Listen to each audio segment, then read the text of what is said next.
Ya, selanjutnya kita menuju Bursa Efek Indonesia untuk melihat perkembangan perdagangan bersama rekan Anggita Wulandewi dan juru kamera Sartika Harahap. Anggita, bagaimana perdagangan di sesi 2 hari ini dibandingkan sesi 1 tadi?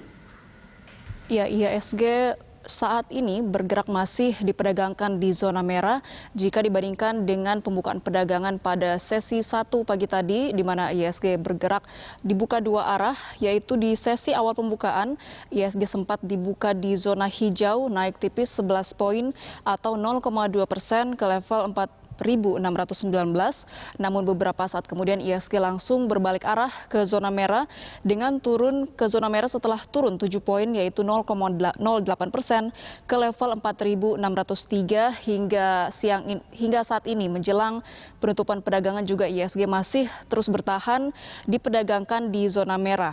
Pada penutupan pembukaan perdagangan sesi kedua tadi, IHSG juga terus menunjukkan pelemahan yang bertambah dalam jika dibandingkan pada pelemahan di pembukaan sesi 1 tadi, yaitu dibuka pada level 4.591,34 atau melemah 0,38% atau 17,45 basis poin. Kita lihat saat ini ke papan bursa untuk posisi IHSG.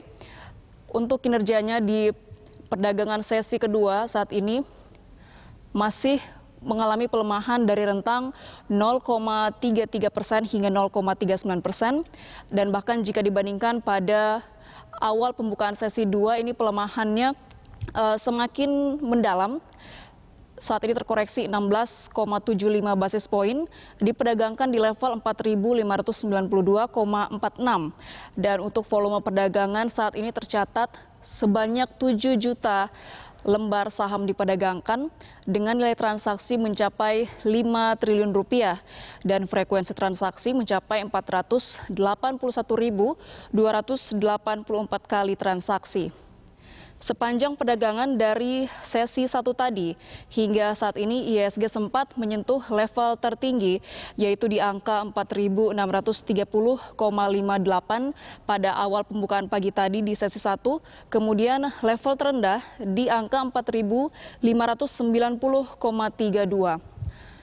Dan tercatat ada sebanyak 183 saham yang bergerak menguat dan 202 saham melemah dan sisanya 150 saham yang diperdagangkan stagnan. Kemudian ada pun saham-saham yang diperdagangkan di sektor finansial ini mengalami pelemahan sebesar 0,89%.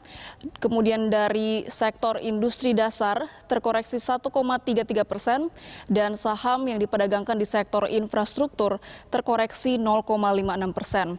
Namun meski banyak indeks sektoral yang mengalami pelemahan, adapun saham-saham yang diperdagangkan di sektor pertambangan mengalami penguatan sebesar 2,95%, diikuti saham yang diperdagangkan di sektor properti mengalami penguatan 1,35% dan saham di aneka industri menguat 1,31%.